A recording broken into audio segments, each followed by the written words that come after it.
So my birthday has coincided with Kalachakra today.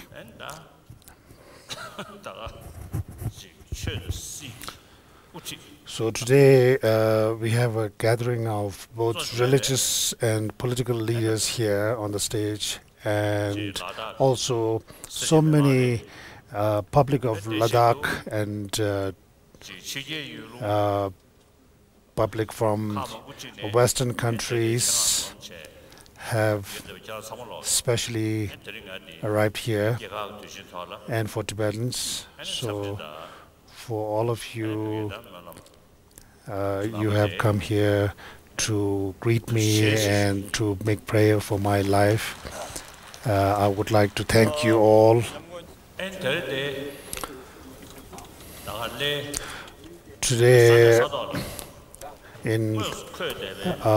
here in Leh, Ladakh, the people of Ladakh, visitors,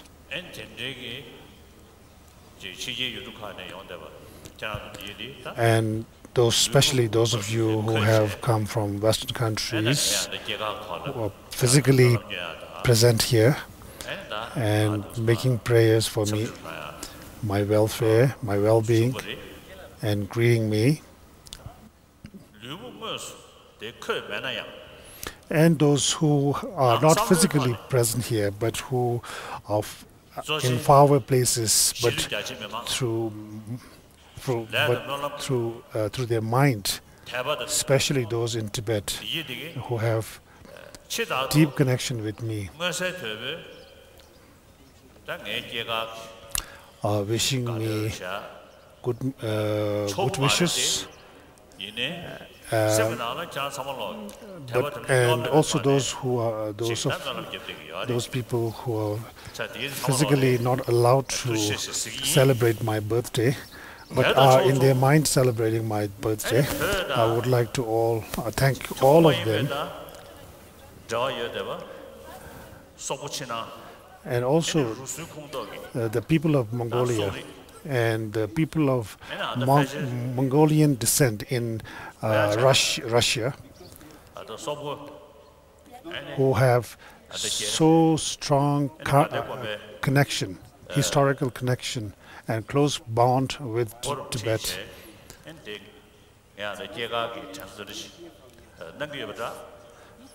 I have heard that they have organized a special birthday celebration for me over there.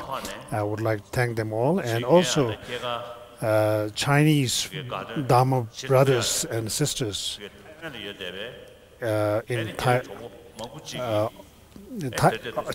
Taiwanese of Chinese descent in Taiwan are also celebrating my birthday in Taiwan. That's what I heard.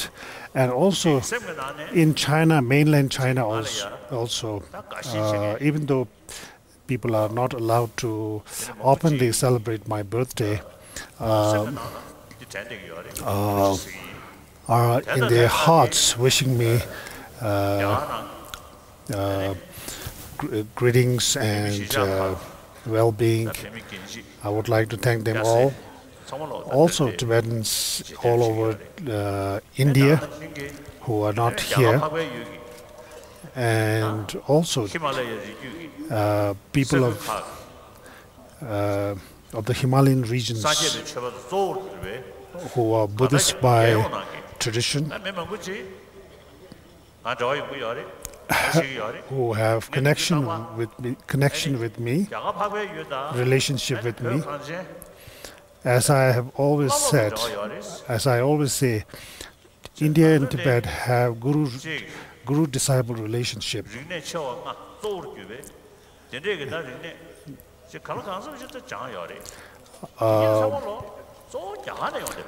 In our tradition, we have the 5 sciences, 5 traditional sciences of knowledge, especially Buddhism.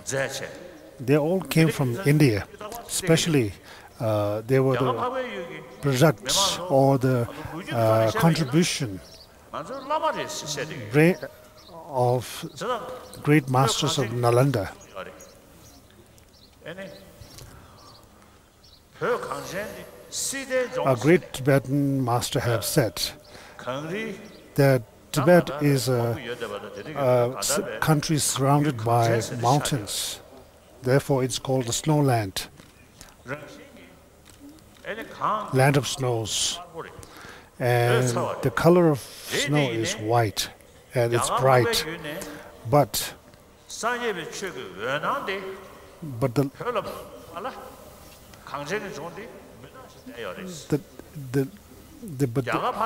before the light of Dharma came to Tibet, Tibet was a dark country.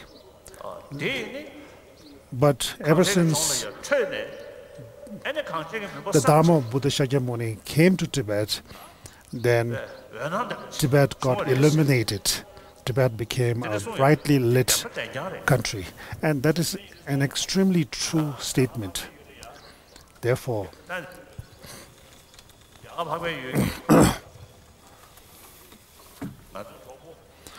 our brothers and sisters of India,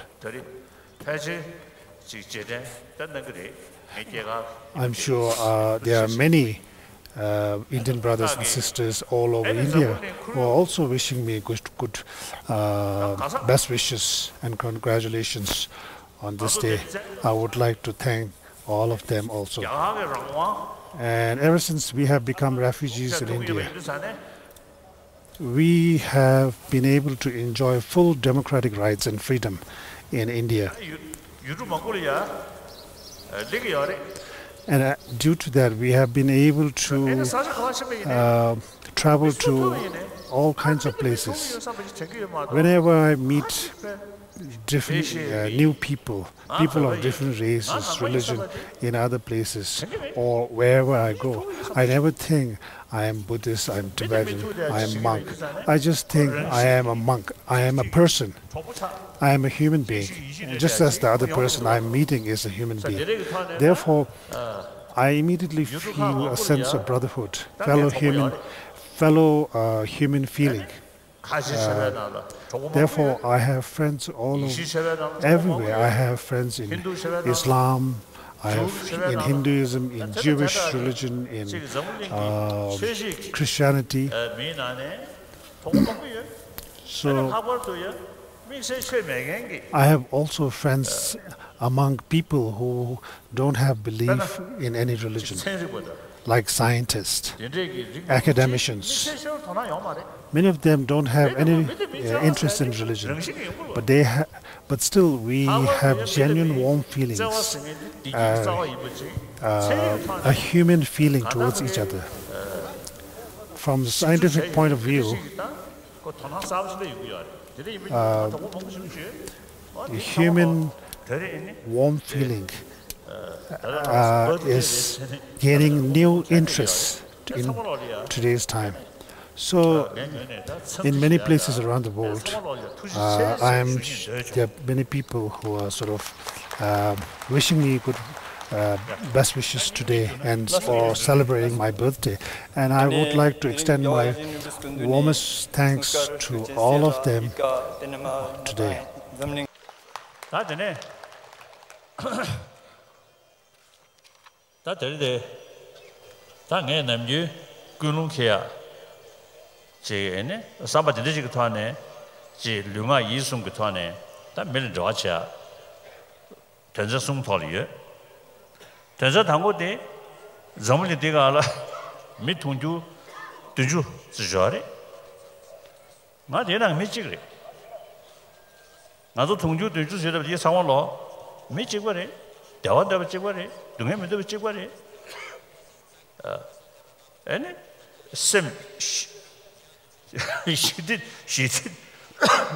She did do already in a suddenly a number of rudzing chair. And a summer you ever. Chikorota Chazanga makes a church as a shawari. Michikorva Miss Homololia Namju ever Chikorva. Metunju to use the Yidi Mala Savastari. My Nushu sorry. Matsor Cube, the Kandachi, Sosu, Nendrigi, Sarah Cambe one, not a busy. 두 서월라 미스 두 산로 중거래 자장 나는 참을러리야 행기기 미치기 싸웠어야 돼 예대버시로 자 디레이드 산에 미스토위네 대원 잡아도 동해 면도받아 동해 영야 돼 남도 룬징체 동해 영이야 대원 영야 돼 찍찍 싸워요는 이지용대야 이지용은 저부 차트야 저부요는 로데부 차트야 직남매봐 윤구이면 인도산에 와다 미스토위네 당고대 미치주의 배진 배타네 다 whenever I meet somebody, first of all, I see them as a fellow human being, desiring happiness and not desiring unhappiness. There's no way we can eliminate all the suffering in the world. But as long as we have internal peace, love and compassion and internal stability, no matter how much difficult, how big is our adverse situation, how big the external difficulty is, we can still remain calm and internally sort of peaceful.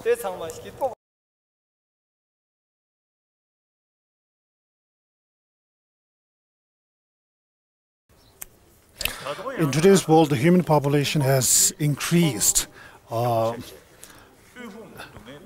and poverty has also proportionally increased as a result of that.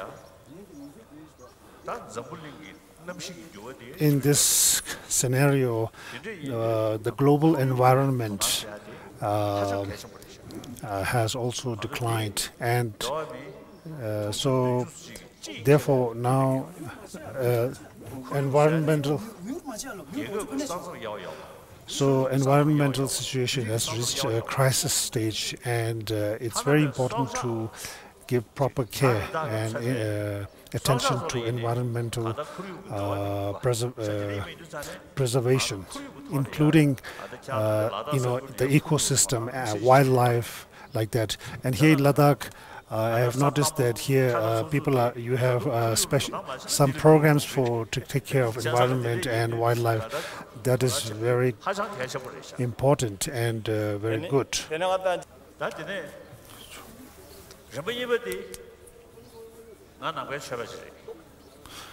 My second commitment or objective, I am a Buddhist monk, and in this world, all the major religions all emphasize on the basic human values, and in that respect, they're all same, whether it's Islam, Christianity, Jewish, Buddhism, like that. So their basic fundamental teaching is non-violence, love, compassion. So now, non-violence doesn't mean non-violence out of fear. The real non-violence is non-violence out of compassion, respect. If we don't harm somebody out of the motivation or out of the feeling that it is an immoral act, it is an abusive act, and if I commit a violent act, it will harm that other person or other being, then that is real non-violence. Therefore, so even if, and also forgiveness. So these are there in all religions, all major religions. Stress on these basic human values. Of course, all these different religious systems have different philosophical tenets, but that is not a problem. In fact, it is good that we have more than one philosophical tenet, because there are people needs have different dispositions and have different ways of thinking, and these different philosophical tenets fulfill their suit, or rather meet their psychological and philosophical sort of needs. So these days there are religious intolerance in Burma, Sri Lanka. When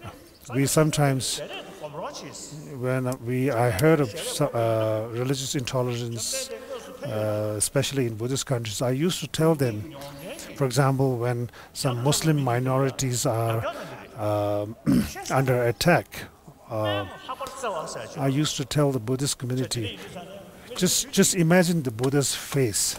The Buddha says, taught us non-violence.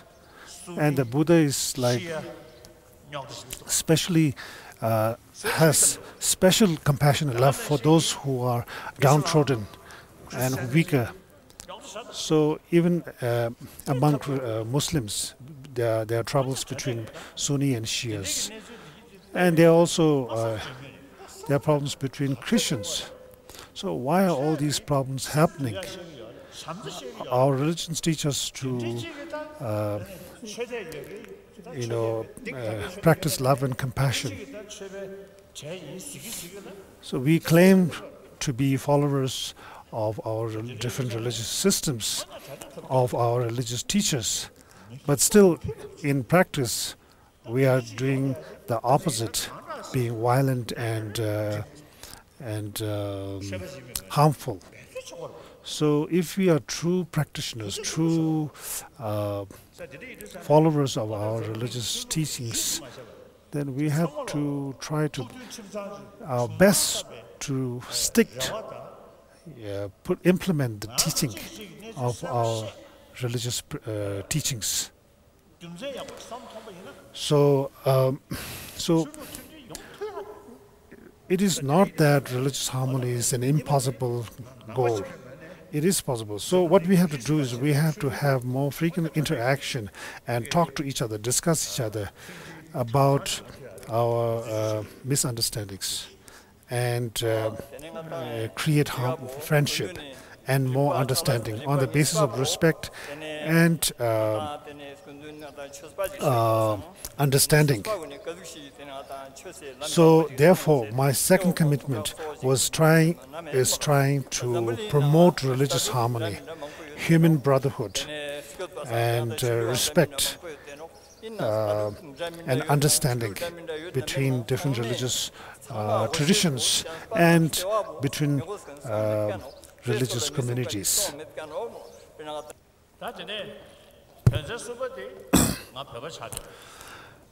My third commitment or objective, being a Tibetan,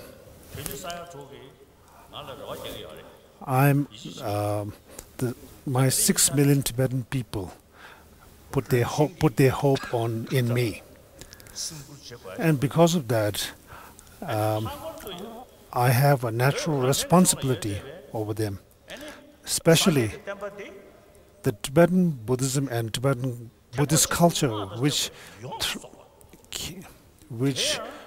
developed in Tibet, is a tradition which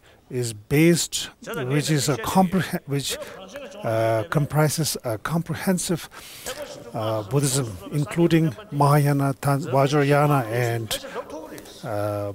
the entire Vinaya system, based on logic and reasoning. So it is a unique and complete form of Buddhism on the face of this earth.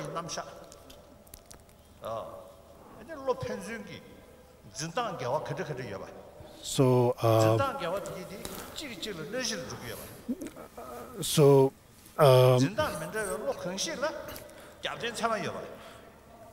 in this tradition, Buddhist tradition of Tibet, there's a academic study on defining what is what is a right mode of perception, what is wrong mode of perception, and what is the correct view, what is incorrect view, and so on, in great detail. So therefore, I very often stress that the Tibetan tradition is the Nalanda tradition. And to those who are non-believers, especially academicians and scientists, many of them, those who I have met, are greatly impressed with this tradition of Nalanda masters of analyzing the human psychology through logic and reasoning.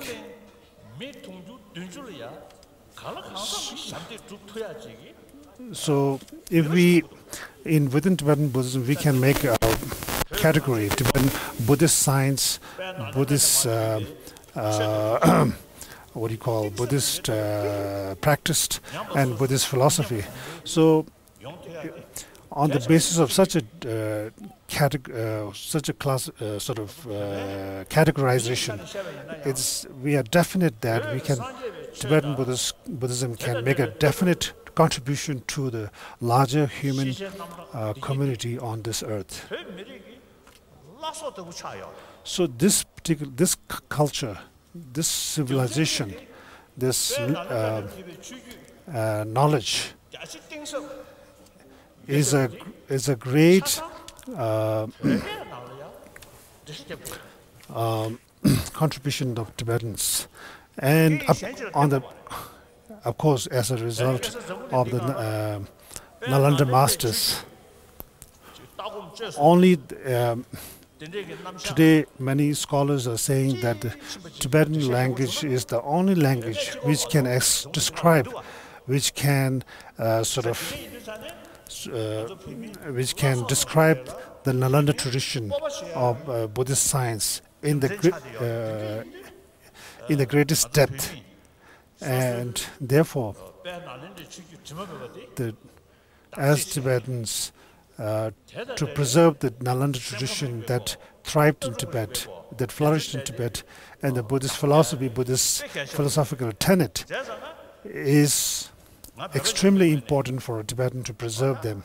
So as a Tibetan, we consider this tradition as almost like our heart and soul. This is the cream of Tibetan civilization, and to further promote it and preserve it and propagate it in the world.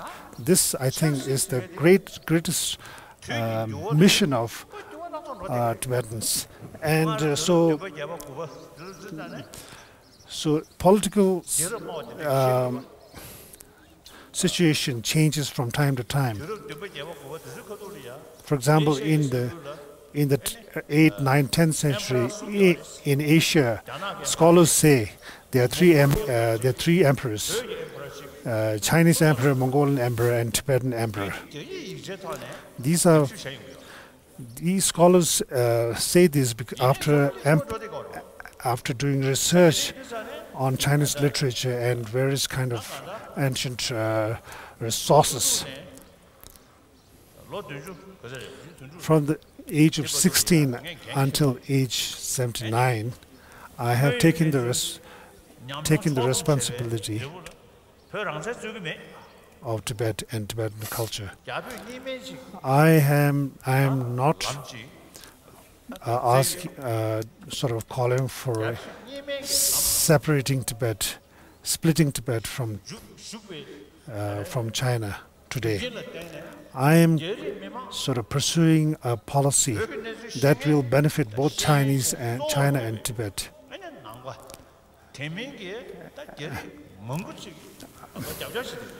And to promote Tibetan culture and preserve Tibetan tradition.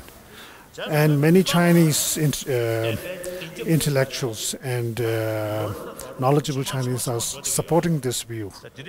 And and this group of people is increasing more and more. So most important for us is to preserve our distinct language, religion and culture. And as far as politics, our political goal is concerned, as I said before, we want a win-win.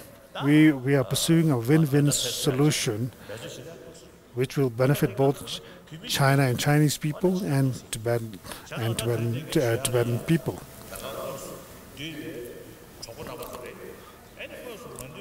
So, to all of you who have gathered here physically and to who are not here physically, my message to all of you is these three commitments that I'm trying to promote.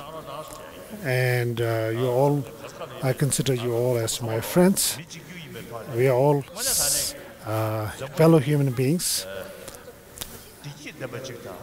It's our responsibility to make this world a more peaceful and happier place, make the 21st century a century of peace, harmony, cooperation.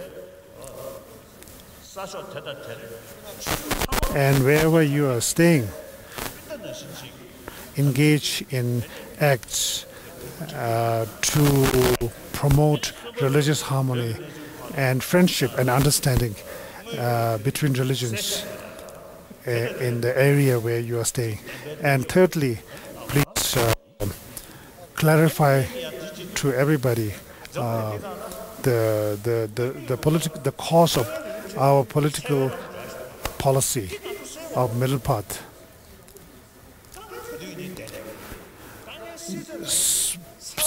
Problems and crisis will be there all the time. It will never end. But when we try to overcome them, we have to adopt a non-violence human approach. That is the. So if we use common sense, all our problems being human problem, we have to use human approach, which is a natural human reflex to solve the problems. We shouldn't resort to taking arms and violence, because look back into history. Every time there's a problem, people have resorted to violence as a means to solve the problem. And each time one problem is overcome, another problem rises. So there will never be an end to this cycle of violence and problem. So we so far have adopted a non-violent approach, a human approach, and a middle way approach to our political cause and struggle with China. And this should be an example to the world. A political struggle based on non-violence, win-win solution. So if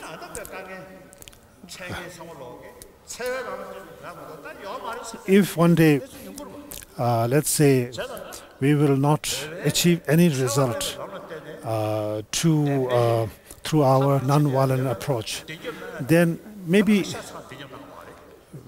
then people will say, oh, then non-violent approach is a useless approach. Look at the Tibetan struggle. It never yielded any result, despite such a long struggle. But so far we have gained enormous international support and goodwill in our struggle against China for the rightful for freedom and for our